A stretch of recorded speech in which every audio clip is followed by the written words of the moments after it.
Hi everyone, আমি শ্রেয়া মজুমদার। আমার গল্প পড়তে এবং বলতে দুটোই ভালো লাগে, তাই আমি আজ এখানে তোমাদের সামনে তোমাদের সাথে শেয়ার করতে। তো আজকে যে গল্পটা বলবো সেই গল্পটার নাম হচ্ছে টাইপরাইটার, যেটি একটা বিখ্যাত কবি নারায়ণ গঙ্গোপাধ্যায় লিখেছেন। তো চলো শুরু করা যাক। তো এখানে এখানে নারায়ণ গঙ্গোপাধ্যায় আর ওনার একটা বন্ধু দাস, উনি তার পুরো নাম নেয়নি, আমি জানি না মানে কেন উনি নেননি, বাট ওরম দাস হিসাবে শুধু রিপ্রেজেন্ট করেছে সবার সামনে, গল্প তো তাই লেখা আছে। তো এখানে নারায়ণ গঙ্গোপাধ্যায় আর দাসের রিলেশনশিপ হলো, তারা খুব ক্লোজ ফ্রেন্ড। তাদের কলেজের থেকে তাদের ফ্রেন্ডশিপ শুরু হচ্ছে, তারা কলেজের থেকে সব একসাথে করেছে, সব তাদের ফ্রেন্ডশিপটাকে ধরে রেখেছে। তো এখন এইখানে এসে কবি যে নারায়ণ গঙ্গোপাধ্যায়, সে একটা অফিসে কাজ করে, ঠিক আছে। আর ওই দাস একটা সাপ্লায়ার, কিন্তু যে নারায়ণ গঙ্গোপাধ্যায় হচ্ছে উনি জাস্ট জানে যে দাস একটা সাপ্লায়ার। কিসের সাপ্লাই করে, কেন, কি, এছাড়াও সাপ্লাই ছাড়াও আর কি করে, কোনো আইডিয়া নেই নারায়ণ গঙ্গোপাধ্যায়। মানে দাস অ্যাকচুয়ালি একটা মিস্টিরিয়াস ক্যারেক্টার, ঠিক আছে, যে তার ব্যাপারে কিছু জানা যায় না, তার ব্যাপারে কোনো আইডিয়া নেই।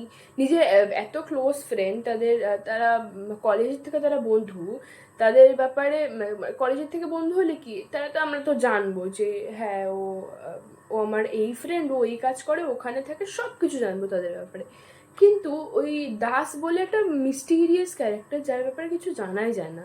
মানে নারায়ণ গঙ্গোপাধ্যায়, অ্যাকর্ডিং টু নারায়ণ গঙ্গোপাধ্যায়, যে ভগবানও হয়তো ওর ব্যাপারে কিছু জানে না, ঠিক আছে। যাক, তো এবারে কি হয়েছে, নারায়ণ গঙ্গোপাধ্যায় অফিস থেকে ফিরছে। তো অফিস থেকে ফেরাকালীন দাসের যে দাসের অফিসটা ঠিক ওই রাস্তাতেই পড়ে। তো এবার নারায়ণ গঙ্গোপাধ্যায় অফিস থেকে ফেরার সময় দেখছে যে বাইরে লাইট জ্বলছে, মানে যে দাসের অফিসে লাইট জ্বলছে। তো নারেটার, আমি নারায়ণ গঙ্গোপাধ্যায় অ্যাজ এ নারেটার বলছি। তো নারেটার কি করেছে, দেখছে অফিস লাইট জ্বলছে, তো দেখা করেই আসতে পারা যায়, তো চলো দেখা করে আসি। তো সেরকম বলেই নারেটার ঢুকেছে দাসের অফিসে। তো দাস এখন দেখছে যে দাস বসে বসে কাগজে কি সব কাজ করছে। তো এবারে ও হঠাৎ করে বলল, মানে দাস আর কি হঠাৎ করে বলে উঠলো যে ইরি তুমি এখানে, তোমাকে মানে একদমই ওখানে এক্সপেক্ট করেনি, ওকে চমকে গেছে হঠাৎ করে যে ঢুকেছে।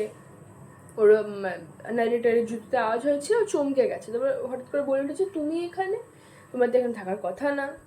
তো এবারে তখন নারায়ণ গঙ্গোপাধ্যায়, মানে যে ন্যারেটার, সে বললো যে হ্যাঁ আমি এখানে, কারণ ন্যারেটার বললো হ্যাঁ আমি এখান থেকে পাস করছিলাম তোমার অফিসের সামনে থেকে, তো আমি দেখলাম তোমার অফিসটা পড়েছে, একবার দেখা করে আসি, এমনি তো লাইট জ্বলছে, ভিতরে যদি কেউ থাকে।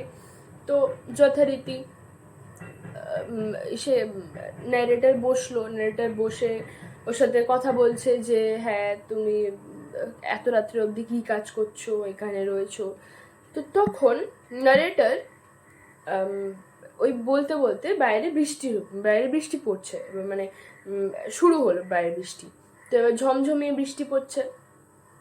এবার বৃষ্টির যে ছাদটা, সেটা এসে মানে ন্যারেটার আর দাসের দুজনেরই লাগছে। তো এবার হঠাৎ করে একটা ন্যারেটার একটা সিগারেট ধরিয়ে ঠিক রুমের ঠিক কর্নারের দিকে একটা টাইপরাইটার ছিল। টাইপরাইটারটার দিকে চোখ গেল ন্যারেটার হঠাৎ করে বলে উঠলো যে এখানে তো তোমার একটা সেক্রেটারি ছিল না, তোমার সেক্রেটারি এখানে বসতো না, যেখানে কাজ করতো। তো তখন সে বলে উঠলো, যে ধন দাস বলে উঠলো হ্যাঁ আমার ছিল, কিন্তু হঠাৎ করে পালিয়ে গেল, ও হুট করে পালিয়ে গেল। তো ঠিক না, এটা ন্যারেটারিটা ঠিক ধরলো না। ওর সেক্রেটারিটা বলল যে ওই সুলতা পালের কথা বলছি। তখন দাস বললো হ্যাঁ আমি বুঝতে পেরেছি, কিন্তু হ্যাঁ ও বোধহয় পালিয়ে গেছে কোথাও, ওর কোনো ট্রেস নেই, খুঁজে পাওয়া যাচ্ছে না ওকে, ও কোথায় আছে, কেন গেছে কোথাও, কোনো ট্রেস নেই, জাস্ট নেই। তো তখন ন্যারেটর বলে উঠলো যে ওকে দেখে মনে হতো না ওর মতন একটা কিউট একটা মিষ্টি মেয়ে যে মানে পালিয়ে যেতে পারে বা এরম কোনো কাজ করতে পারে, তো ওকে দেখে মনে হতো না। তো যাই হোক, ও তারপরে কলকাতায় একটা ডরমেটরিতে থাকতো, মানে ওখানে মানে ডরমেটরি বলছে একটা ইসেতে থাকতো, একটা হোস্টেলে থাকতো, সেখানে পড়াশোনা করতো।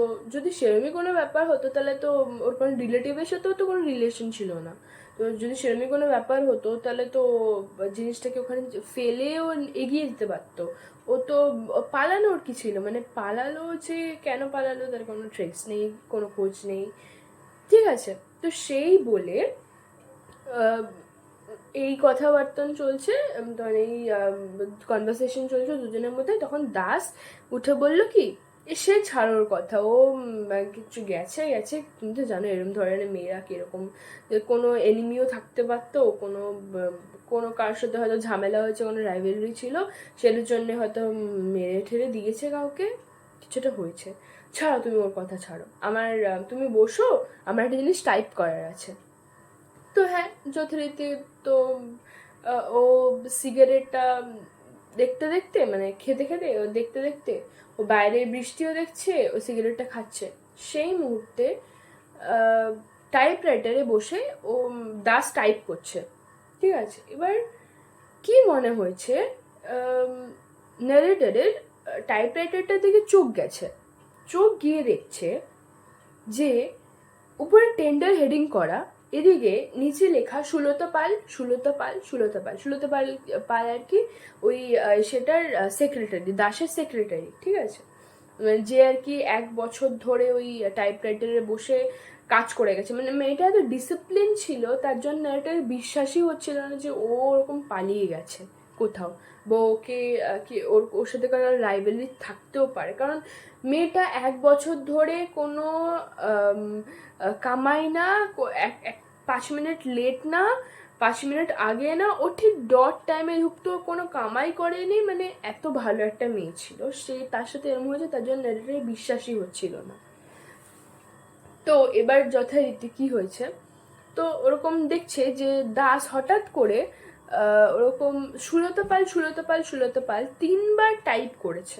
তখন দাস ন্যারেটর হেসে বলছে যে এ কি, তুমি এরকম সুলতা পালের নাম কেন টাইপ করছো 3বার? তো আবার তখন দাস হুট করে মানে চমকে গিয়ে উঠে দেখছে যে হ্যাঁ, যে পেজ, সে পেজের মধ্যে ওরকম টেন্ডার, উপরে টেন্ডার বলে হেডিং করা, তারপরে সুলতা পাল 3বার লেখা। তো বলছে হ্যাঁ হবে হয়তো, আমরা কথা বলছিলাম ওর ব্যাপারে, হয়তো মাইন্ডটা ডিস্ট্র্যাক্ট হয়ে গেছে, হতে পারে, তার জন্য আমি ওর নামটা লিখে ফেলেছি। তো তখন পেজটাকে মুড়িয়ে ও ফেলে দেয়, একটা নতুন পেজ নেয়, নতুন পেজের মধ্যে আবার লেখা শুরু করে। এইবারে কি হয়েছে, তো আবার ওরা ওদের মধ্যে একটা চুপ নিশ্চুপ ভাব চলে এসছে, সব মানে অন্ধকার, বাইরে দেখছে, মানে মানে যে ন্যারেটার সে বাইরে দেখতে পাচ্ছে ঝমঝমে বৃষ্টি পড়ছে, সে একটা ঠান্ডা হাওয়া, সেই একটা মানে ওয়েদারটার মজাই আলাদা। তো ওরা আবার কি মনে হয়েছে, তো আবার দেখছে, মানে আবার দাসের টাইপ রাইটিং এর দিকে তাকিয়েছে, তাকিয়ে দেখছে পেজের মধ্যে মানে এমন কিছু লেখা যেটা ন্যারেটারের বিশ্বাসই হচ্ছে না। মানে ন্যারেটার খুব শক সেটাকে দেখে। সেটা হলো যে ন্যারেটার দেখছে উপরে সেম টেন্ডার হেডিং করা, এদিকে নিচে লেখা, আমি অকপথে স্বীকার করছি যে সুলতা পালকে আমি খুন করেছি। আমার ব্যারাকপুরের বাগান বাড়িতে পুরনো গ্যারেজের ভিতরে একটা বড় কেবিন ট্রাঙ্কে তার মৃতদেহ রয়েছে। আমি তার ওপর বলপ্রয়োগ ব্যর্থ হয়ে এই অবধি লেখা। সেই মুহূর্তে ন্যারেটর এত শকড, এত মানে ও জিনিসটাকে বিশ্বাসই করতে পারছে না। ও চিৎকার করে একটা একটা মানে ও তো দেখে ভয় পেয়ে গেছে, ন্যারেটর তো দেখে ভয় পেয়ে গেছে, তুমি সব কি লিখছো, মানে এরকমই তো একটা রিয়াকশন আসা উচিত। ন্যারেটরও সেরকম মানে খুব শকড হয়ে, খুব এক্সাইটেড বলবো তো, সেরম হয়ে ও হুট করে বলে উঠেছে, দাস তুমি এগুলো কি লিখছো, এরকম উলফাল কি লিখছো? তখন দাস কি হয়েছে, দাসের ও চমকে গেছে, মানে দাস এতটাই চমকে গেছে, মানে মনে হচ্ছে কি যে মৃতদেহর উপর যদি কোনো ইলেকট্রিক কারেন্ট পড়ে, মানে যেরকম চমকে যে, মানে যেরকম বডিটা যেরকম হুট করে মানে নড়ে ওঠে, ঠিক সেরকম লাগলো। তো এবার দাস কি হুট করে টাইপরাইটিং এর দিকে চোখ গেছে, মানে পেপারটার দিকে চোখ গেছে, তো পেপারটা পড়েছে। 10 সেকেন্ড লাগলো কি 15 সেকেন্ড লাগলো পড়তে পেপারটা, নিজের লেখাটা। ও দেখে ও ও ভয় পেয়ে গেছে, ঠিক আছে, দাস ভয় পেয়ে গেছে। হুট করে লাথি মেরে, চেয়ারটাতে লাথি মেরে হুট করে উঠে বললো কিছু, মানে ন্যারেটর কিছু বলার আগেও বলে উঠলো, না আমি এসব করিনি, না আমি যে জানি না এর ব্যাপার কিচ্ছু, আমি সত্যি জানি না সুলতা পালের কি হয়েছে, আমি জানি না ও কোথায় চলে গেছে, কোথাও পালিয়ে গেছে, আমি সত্যি জানি না কিছু, আমি এইসব করিনি, আমি ওকে খুন করিনি, আমি ওকে খুন করিনি, ব্যাস। দাস সেটা বলতে বলতে মানে ন্যারেটরকে কিছু বলতে, মানে সেকেন্ড সুযোগটা দিলও না যে ও কি বললো, কি মানে কেন এরকম হয়েছে, কি হয়েছে কিছু জানে না, জাস্ট কিছু জানে না। তো যে দাস সে ওইটা বলে আমি কিছু জানি না, আমি কোকে খুন করিনি, এইটুখানি বলে ও দৌড়ে বেরিয়ে গেল অফিস থেকে, নিজের অফিসটা থেকে ছুটতে বেরিয়ে গেল। এবার তার পিছন পিছন ন্যারেটারের কাছে দৌড়াতে দৌড়াতে গিয়ে ও মানে ন্যারেটার আর কি বাইরে ওটা একটা সাইডে দাঁড়িয়ে রয়েছে, আর ওদিকে দেখছি ভিড় জমে গেছে।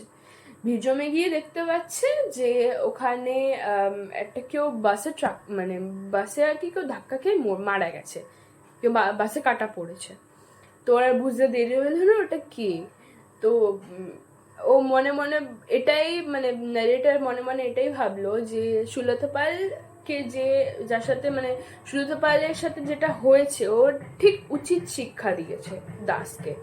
দাস যা করেছে, সুলতা পাল নিজে এসে দাসকে ধাক্কা দিয়েছে, নিজে এসে দাসকে মেরে গেছে, মানে ওই রিভেঞ্জটা কমপ্লিট করে গেছে, রিভেঞ্জটা নিয়ে গেছে। তখন ন্যারেটারে তখন একটা কাজই পড়ে রইলো, পুলিশকে জানানো যে ব্যারাকপুরে গ্যারেজের ভিতরে যে কেবিন বক্সটা, যে কেবিন ট্রাঙ্কটা রয়েছে, তার ভিতর যে মৃতদেহটা রয়েছে, সেটাকে তো জানাতে হবে, সেটাকে তো বের করতে হবে। তো ওটাই ন্যারেটার আর কি পুলিশকে বলবে। তো হ্যাঁ, এটাই ছিল গল্পটা। তো এটা এটা মোরাল অফ দ্য স্টোরি যে তুমি যাই করো না, তুমি যদি কোনো খারাপ করো, যে ভালো করো, তোমাকে কার্মা মানে কোনোদিনও ছাড়বে না, মানে কি বলবো, তোমাকে হয়তো সবাই ছেড়ে দেবে, but Karma Tux, Karma is something যে তোমাকে তুমি যাই করো না কেন তোমার পিছু ছাড়বে না। তুমি যদি ভালো করো তোমার ইউ উইল মানে গেট দ্য বেস্ট থিংস, ঠিক আছে। আর তুমি যদি কিছু বাজে করো, বাবা রে বাবা, you will get the worst, you have to see the worst, you have to face it. তো ওকে তো সুলতা পালকে মার্ডার করেছিল, যেহেতু ওকে ফোর্স করেছিল হয়তো ফিজিক্যাল হওয়ার জন্য, বাট সুলতা পাল তো খুব কিউট একটা বাচ্চা, ভালো মেয়ে, তো সে এসবের দিকে যাবে না অফকোর্স।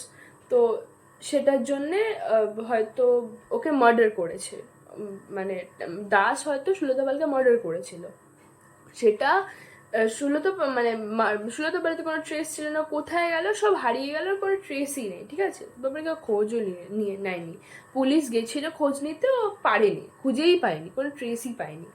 তো কেউ বলছে না, তো ওকে তো সাজাতে পেতে হবে, মানে ওকে তো দাসকে তো পানিশমেন্টটা রিসিভ করতে হবে অফকোর্স, কারণ ও একটা ভুল কাজ করেছে, তো ওকে পানিশমেন্ট পেতেই হবে। তো তখন ও কেউ যখন স্বীকার করেনি, তখন ও নিজে স্বীকার করেছে। আর আমি শিওর যে ওই টাইপরাইটারটার মধ্যে হয়তো সুলতা পালের কোনো ব্যাপার ছিল, হয়তো সুলতা পাল নিজেই টাইপ করছিল ওর থ্রু থেকে, ওর বডিটা থেকে, জাস্ট সোলটা হয়তো সুলতা পালের ছিল, বডিটা দাসের ছিল, হয়তো সেরমভাবেই কোনো কিছু একটা হয়েছে, সেরমভাবেও টাইপটা করেছে। যাই হোক, মোরাল অফ দ্য স্টোরি আমার খুব ভালো লাগলো, আশা করি তোমাদেরও ভালো লেগেছে। তো চলো টাটা, আজকের মতো টাটা, নেক্সট দিন আরও সুন্দর কোনো একটা গল্প নিয়ে আসবো।